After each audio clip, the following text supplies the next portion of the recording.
Takšne stvari se dogajajo vsak dan. Po 12 letih je zopet tukaj Evropa, da igramo evropske tekme. Ta gol odrešil vas je, ta je spremenil potem vse, ne? Tudi umiril Škote. Ja, seveda jih je umiril, ampak na igrišču je bilo zelo težko z njihovimi dolgimi žogami, je bilo zelo nevarno. Bili so predvidljivi, to, kar smo mi vedeli, da bodo tako igrali, smo se dobro postavili na igrišču in dobro odgovorili na njihove napade.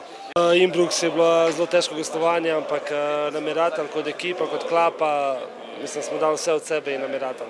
Sigurno je ta največji trenutek v mojem življenju, ne samo zaradi gola, ampak Liga Evropa, ko čakam jutri, sploh ne grem spat do žreba, samo da je lepo pogledam enka, Maribor, s kom igramo in res kapa dol ekipi, kapa dol golmanu, ki uliva res sigurnost v našo ekipo in kot sem rekel že tam v Glasgowu, kar pomeni za nekatere Messi, Cristiano, toliko pomeni za nas Jasmin, ker res dela razliko in res kapa dol. Pričakovali smo tak način igre.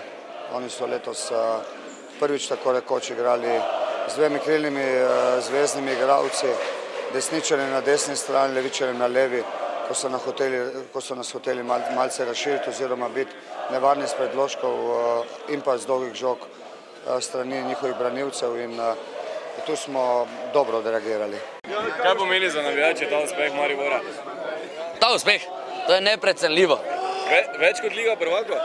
V tem trenutku absolutno več. Glede na situacijo, glede na poteg, glede na vse, to je trikratna Liga prvakov v tem trenutku za nas. Nama to ful dosti pomeni. Kako ste videli doživeli to tekmo v Glasgowu? Euforično, noro, glavnem, hujše kot da je, ne vem, poroka. Težko je bilo, trepetali smo do zadnjih minut, ampak je uspelo na koncu. Kaj še zdaj pričakujete od teh evropskih tekem v Mariboru? Ja, na domačem igrišču, grdo bom rekel, niša nas ne je nabil, ne? Mi bomo nabili ostale, ob tem ni sploh benga dvoma, ne? Polni stadioni, navijanje, Maribor je mesto nogometa. Težke bojo, pa bomo videli na žrebu, koga nam bodo določili, pa bomo verjetno potem videli, kako bo. Kako piko mogoče, ampak kaj več pa ne. S kom si bil slučaj najbolj zadovoljen? Z Volašom. Najbolj z Argusom, pa Handanovićem, ja.